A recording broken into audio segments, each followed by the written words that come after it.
Melissa with Melissa and Photography. I'm going to do a quick edit on this image. And what I'm going to do first is go and just retouch his skin. So I always start with the baby skin first. And I'm using Appleseed Photography's Action, the Ultra Skin Brush for this. So grab a brush and we're going to paint it on about 70% and avoiding hair, eyebrows, creases, and any areas you don't want to have blurred a little bit because it will blur a little bit. So to keep the image sharp, we're just staying away from a lot of the baby's creases and obviously their eyes we want really sharp. I'm just going to go over the eyelid a little bit, his chin, and then what I do on his face, I usually do a little bit on the body. So we'll paint that on just to get rid of. He's got a little blotchy. I think it actually might be just his hair.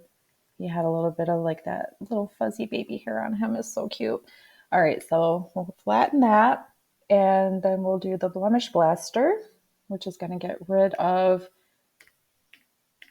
this dry skin. So he's got some dry flakes. I'm going to increase my opacity and make my brush a little smaller. And you can just paint this over those little dry patches. And what I usually say or recommend would be areas that are larger, you could kind of do the paint motion where you're holding down your button on the mouse, or I'm working on a tablet, so you would just drag, like you're painting an area. But normally I just tap on the dry patch, or if it's an acne, like blemish kind of spot, I don't drag it because I like to keep the texture of their skin as intact and as possible. I just feel like you can overdo it and then they look kind of like a baby doll, like plastic, or whatever. So this will work too. We got some dry flakes on the backdrop. I, again, don't go too crazy because I have a way that I kind of edit that kind of takes care of any wrinkles or any issues on the backdrop. So that's pretty good. We got that.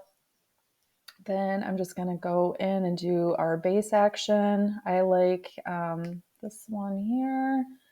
So we'll paint this. Well, maybe we don't need to. So we can drop the opacity as long as I paint it off certain areas, but I don't think I need to. So that looks good to me. Flatten that, and then I'll use another action. This will kind of boost up my highlights, kind of give me a little more contrast to the image, which I like. And I usually land right about 30 to 40%. I like 40 on this one, so we'll go with that. And I think we'll do a little backdrop cleanup. I love this action. It's literally a lifesaver, and it's, you'll see what it does, but it's just amazing. So it outlines your subject. So you can paint the action like completely all over it without worrying about getting it on the subject. I would not do 100%, but maybe drop it down a little bit.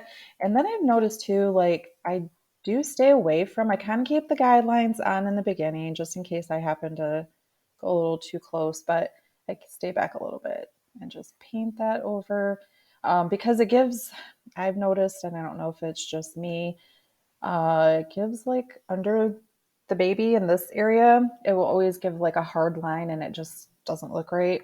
So I usually go over it once with that on and then I'll kind of come in a little slower. Sometimes I just get going kind of fast. So that's what that does. We'll drop that or flatten that. And then I'm going to remove some of the red he's got with Charlotte Gamache's Reds Disappear out of her Magic Box collection. I love her collections. I have pretty much everything that she's put out too. And I just really like it. So brush, 43% is good. We'll start there. So just a little, I mean, he's not super red and I don't want to take all the red out of his skin because babies are kind of red and it just looks real. So I'm avoiding his lips.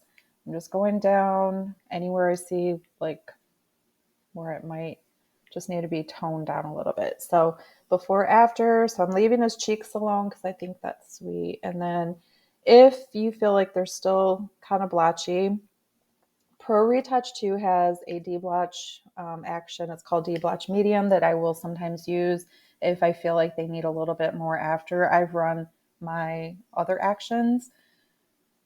And you can come in and just any area where you feel like it might just need a little bit more. Most of the time I just kind of paint it over because it's not like a real strong thing. I don't have it at a strong setting, but that way it's just, I'm not missing anything, I guess. It's just something that I do. So I feel like he had some areas back there and the shoulder. Again, I don't like to really overly retouch the babies because I feel like it just makes them look like they're baby dolls. So then I'll just do a sharpening action, and 43% is good. I just run it over the eyelashes, the bottom of the nose, the lips, and just the hair there in front. So that is basically how I would do a newborn edit. This guy had pretty great skin. I'll do more videos where baby might not have as good of skin. They might have the baby acne or whatever. And after, I mean, this point, I would just crop it. So I try to crop in the bottom 2/3 of the image, and that would be what I would deliver to my client. So I hope you enjoyed this, and I hope you learned something. Keep watching. I will have lots of videos coming in the future. Thank you.